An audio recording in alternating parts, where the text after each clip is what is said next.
There was domestic terrorism that was taking place at HBCUs. They were targeted. Yet I didn't hear anything from the FBI about what was going on. And again, black people kept saying, how did we end up in this?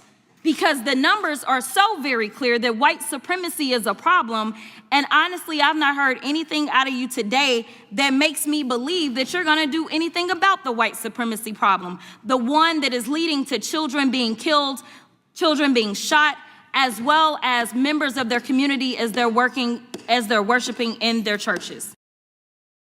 What's happening YouTube, TikTok, and anywhere where I post this video. This is about the sister Jasmine Crockett doing her job, questioning authority, and taking the FBI and cockeyed Kash to the boardroom and whipping him with paper clips, paper, anything she can whip him with. Because right now, ladies and gentlemen, it's not just the FBI that's the biggest threat to crime. It's the whole Trump administration and the idiots we got running these high offices.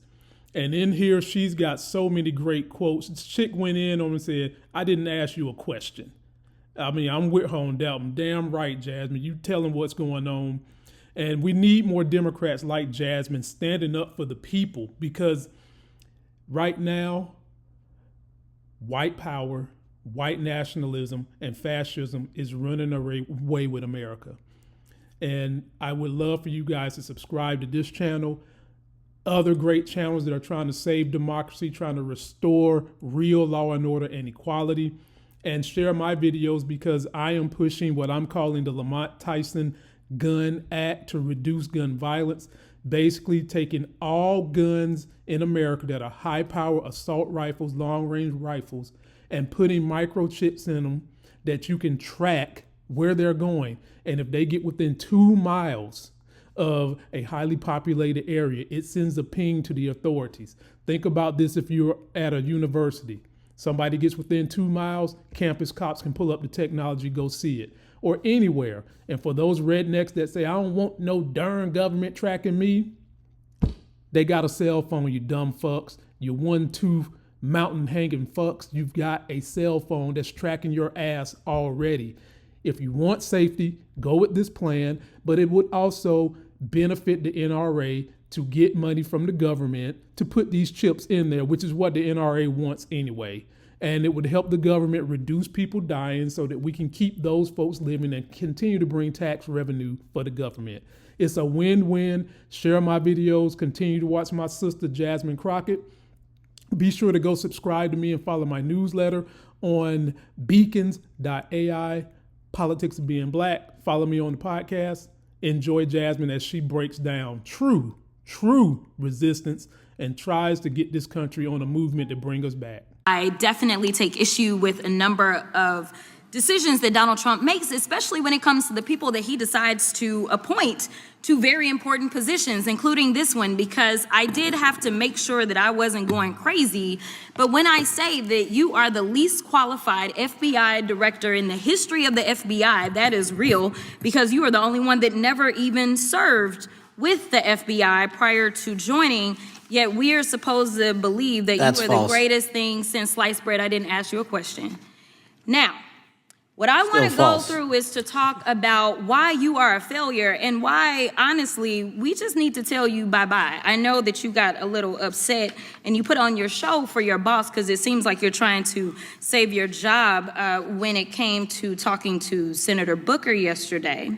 But let's go through some of your failures. So before you were even confirmed, and I think one of my colleague from Georgia, pointed out that you are already targeting career officials so that you could direct illegal firings. Mind you, these cases that you were so upset about, which are the ones tied to Trump, the cases came through his handpicked FBI director. And frankly, when people sit around and say things like, oh, you know, we're happy because now we feel safe. I don't know who feels safe in this country except for the white supremacist, because I specifically as a black woman definitely don't feel safe. And frankly, my colleagues have been real nice to you today, and I applaud them, but I don't have the same demeanor. because I know that multiple colleagues on this side of the aisle have faced death threats. In fact, somebody tried to kill one of my colleagues, and frankly, I don't know if this FBI or under your leadership, if those people would have been caught. I don't have any confidence in you. And if we start talking about the reasons that I lack confidence, we could start with you not just wanting to acknowledge some simple facts. Simple facts like the vast majority of the threats are coming from right-wing extremism. And I know my colleagues have tried to stress this, but I decided that I would maybe do it in a different way. Number one, I have a couple of UCs. Kim Buck, one of multiple Republicans receiving death threats for voting against Jim Jordan as House Speaker. Without objection. Another one, Republican lawmaker says she received death threats after voting against Jim Jordan in Speaker's race. Without objection. In addition, there was another one from another colleague who now is leaving Congress because they said that they were calling his wife anonymously and threatening her life to the extent that she ended up sleeping with a firearm. Without objection. Okay, so here's the deal. How are we supposed to have confidence when you're sitting up here telling the Senate yesterday that it will take you 14 years before you can get the FBI fully staffed to do their jobs? You're also now redirecting resources so that they can go and play ICE agents on the streets. You're getting rid of your most qualified people. And even when it came down to somebody that you consider to be a friend, you were posted up having some fancy dinner to the extent that you posted not only once erroneously, you posted twice erroneously as it relates to catching somebody. And then you want to go and say, let me take a victory lap. Because honestly, if it wasn't for parents deciding that they were going to turn in their child, it seems like y'all wouldn't have got there, even though he literally confessed online. So I'm confused about what it is that the FBI is doing except for trying to put on a show for the apprentice or whatever you want to call him.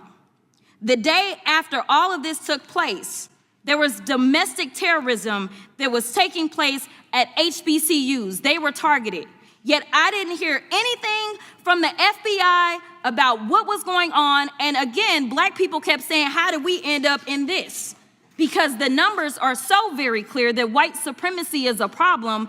And honestly, I've not heard anything out of you today that makes me believe that you're going to do anything about the white supremacy problem. The one that is leading to children being killed, children being shot, as well as members of their community as they're worshiping in their churches. Somebody's bleach blonde, bad-built butch body. Somebody's bleach blonde, bad-built butch body. Somebody's bleach blonde, bad-built butch body.